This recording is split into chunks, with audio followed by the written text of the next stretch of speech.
ini kok lukanya membaik gitu, lukanya membaik, ini pakai apa gitu. Lalu dikasih tahu, oh pakai ini Pak gitu. Oh kok membaik ya gitu. Nah ya udah, akhirnya tidak jadi diamputasi. Itu dicatat oleh dokter di secari kertas, itu dicatat, cara-caranya juga dicatat gitu. Ya untuk apa nggak tahu, yang jelas beliau dokter sempat nyatet itu.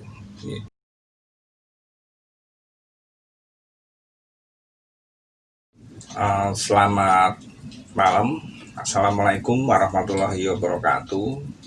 Lama nggak jumpa ya, saya nggak bikin video udah lama karena kesibukan saya.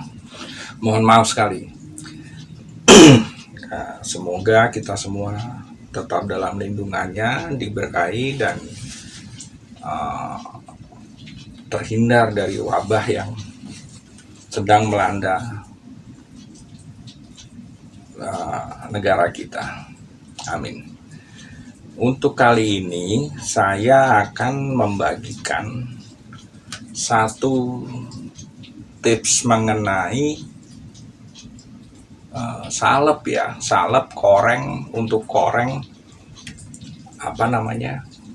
yang berhubungan dengan diabetes, atau koreng luka diabetes gitu aja, luka diabetes. Nah, ini bisa Anda gunakan pada saat Anda mungkin dengan salep lamanya tidak cocok atau dirasa nggak ada perubahan. Nah, Anda kan mencari salep yang kedua gitu. Nah, saat mencari salep yang kedua ini, Anda butuh waktu. Untuk salep apa ya, berikutnya salep apa. Nah, nggak ada salahnya bikin salep sendiri untuk mengisi jeda itu. Nah, kalau memang salep itu ternyata yang bikinan sendiri ini ternyata cocok, ya silahkan dilanjutkan gitu. Kalau nggak cocok ya bisa diganti salep yang baru gitu. Tentunya tetap dengan mematuhi dari saran dokter atau dari saran tabib atau sinsei tempat Anda berobat untuk obat minumnya. Jadi obat minum tetap ya, obat oralnya tetap diminum, entah yang dari dokter, sinsei atau tabib tadi, dan dengan mematuhi segala aturan makan minumnya gitu. Aturan makan minum tetap dipatuhi. Lalu untuk obat luarnya yang salep tadi yang akan kita bahas ini. Nah, ini mudah. Bahan-bahannya Vitacimin, tablet hisap vitamin C itu, setengah butir. Norit itu obat sakit perut ya, karbon aktif yang bentuknya hitam, itu pil warna hitam bentuknya. Nah, itu bisa Anda cek nanti di Google, Norit gitu, NORIT itu Norit. Nah, saya nggak di endorse ini ya, Vitacimin maupun Norit, tapi memang saya harus sebutkan karena bahannya itu. Intinya tablet hisap vitamin C Norit gitu. Nah, videonya nanti barangkali akan disertakan di bagian belakang, bisa Anda lihat nanti. Sebelumnya ada satu cerita tentang salep bikinan ini. Salep bikinan ini ada satu cerita. Waktu itu ada netizen yang bapaknya itu ada luka koreng di daerah kaki, daerah telapak gitu. Udah telapak kaki, saya lupa waktu itu kanan atau kiri, sudah parah dan akan diamputasi. Kemungkinan diamputasi sebatas semata kaki ya gitu. Tapi operasi amputasi itu ditangguhkan karena bapaknya ini yang sakit ini tensinya tinggi, harus diturunkan dulu, maka ditangguhkan amputasi. Nah, ditangguhkannya itu selama kurang lebih 2 minggu barangkali ya pokoknya sampai tensinya turun. Nah, dari jeda menunggu waktu amputasi untuk menurunkan darah tensi itu, beliau memakai cara seperti ini, memakai cara bikin salep sendiri itu yang dari vitasimin, norit, dan betadinnya itu dibikin sendiri. Nah, memakai cara inilah, lebih simpelnya itu pakai cara ini, beliau oles terus. Nah, setelah 2 minggu beliau cek di tempat rumah sakit yang akan dirujuk amputasi untuk beliau bapaknya itu. Nah, dokter yang waktu itu menangani ngecek ya, loh ini kok lukanya membaik gitu, ini pakai apa gitu. Lalu dikasih tahu, oh pakai ini Pak gitu. Oh kok membaik ya gitu. Nah, ya udah akhirnya tidak jadi diamputasi.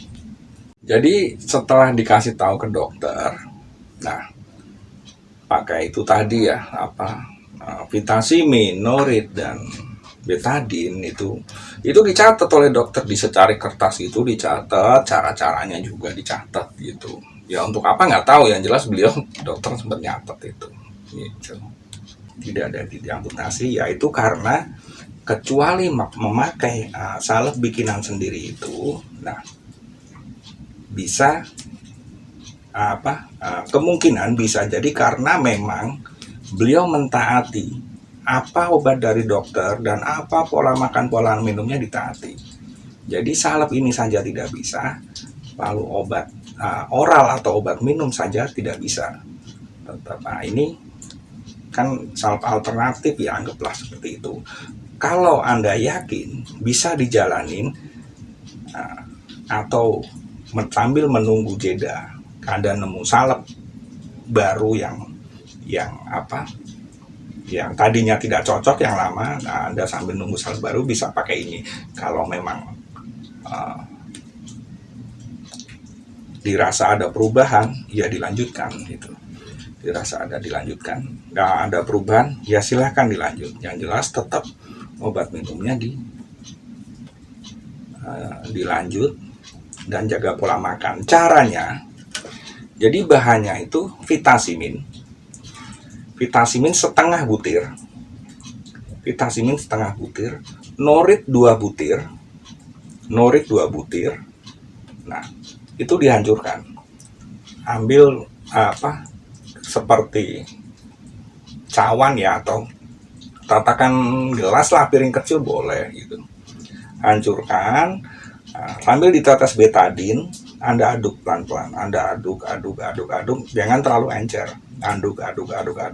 Setelah jadi, lama-lama jadi salep warnanya hitam gitu. Nah, aduk, setelah jadi salep, pokoknya sampai nyampur, nanti nyampur kan jadi salep. Nah, saya ulang sekali lagi, vitasimin setengah butir, norit 2 butir, digerus sambil ditetes betadin dikit-dikit, aduk sampai jadi salep. Nah, udah jadi salep. Nah, lukanya di pagi hari Anda bersihkan pakai Revanol pembersih luka itu. Nah, setelah itu Anda oles salep itu. Siang begitu lagi, lukanya bersihkan pakai Revanol, oles lagi. Malam pun begitu lagi, lukanya bersihkan pakai Revanol, lalu dioleskan lagi salep itu. Ya, jadi vitasimin setengah butir, norit 2 butir, dan betadin itu, Revanol untuk membersihkan lukanya. Intinya seperti itu. Ini kalau Anda belum dirasa belum perlu, ya jadikan ini satu pengetahuan aja. Barangkali ada teman atau ada tetangga, ada saudara yang punya luka diabetes, nah nggak ada salahnya. Dan ini sudah sering saya rekomendasikan ke teman-teman atau ke saudara atau ke orang gitu. Ini salep alternatif. Barangkali salep lamanya tidak atau tidak cocok atau belum ada reaksi. Bisa jadi pakai ini ada perkembangan baiknya lah gitu. Sambil nunggu salep lama lah. Salep baru. Anda belum nemu salep baru barangkali gitu kan. Nah, Anda bisa pakai ini, cara ini. Saran saya itu, dan ya lumayan sih banyak yang cocok juga gitu. Nah, semoga bermanfaat. Dan untuk berikutnya saya diminta untuk bikin video soal skabies ya, salep skabies atau gudik ya, atau gudik, karena itu juga cukup lumayan susah itu. Lumayan susah maksudnya lumayan membandel itu, sakit penyakit itu, gatal meresahkan lah gitu ya. Sampai jumpa esok hari. Terima kasih atas dukungannya. Assalamualaikum warahmatullahi wabarakatuh.